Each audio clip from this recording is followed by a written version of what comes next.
ঠিক পেহেলগামের রাস্তাতে আমরা রয়েছি, পিছনে শ্বেতশুভ্র পর্বত রয়েছে। ঠিক এই যে রাস্তা, অর্থাৎ যে রাস্তা সরাসরি শ্রীনগর থেকে প্রায় 3.5 ঘন্টা রাস্তা পেহেলগামে আসার, ঠিক তার আগেই কিন্তু পেহেলগামের চেকপোস্ট।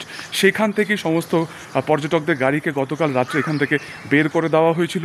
যে সমস্ত গাড়ি বা পর্যটক নিয়ে সে সমস্ত গাড়ি আজকে রয়েছে, তাদেরকেও কিন্তু আজকে সকাল 10টার মধ্যে গোটা পেহেলগাম ছাড়ার নির্দেশ দেওয়া হয়েছে। এবং আজকে গোটা পেহেলগামে কোনো ব্যবসায়ী তাদের দোকান খুলছেন না, এবং তার একটা বড় কারণ হচ্ছে এই হামলা।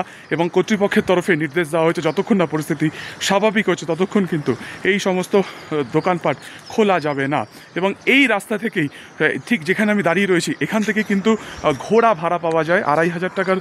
সেই ঘোড়া ভাড়া নিয়ে তাদের সাথে একজন গাইড থাকে, ঠিক তাদেরকে নিয়ে এই যে আমার বাদিক থেকে যে রাস্তা একেবারে সরাসরি ওপরের দিকে চলে যাচ্ছে, ছবিটা দেখাবো। এই যে পরিস্থিতি যেটা দেখা যাচ্ছে, এখান থেকে সোজা এই রাস্তা বেঁকে ওপরের দিকে চলে যাচ্ছে, এটি কিন্তু বৈসারণের রাস্তা। এবং গতকালকে যখনই হামলা হয়, ঠিক এই রাস্তা থেকে কিন্তু পর্যটকরা বৈসারণের দিকে যাচ্ছিল। সরাসরি দেখাবো এখানে কি রয়েছে। এখানে রয়েছে যে পেহেলগাম ডেভেলপমেন্ট অথরিটি কোনটে কত কিলোমিটার, খানাবাল, ঘনিশবাল এবং লাড়িপোড়া সবটাই কিন্তু এখান থেকে শুরু হচ্ছে, এবং ঠিক এই রাস্তা থেকেই কিন্তু যাচ্ছে বৈসারণের রাস্তা।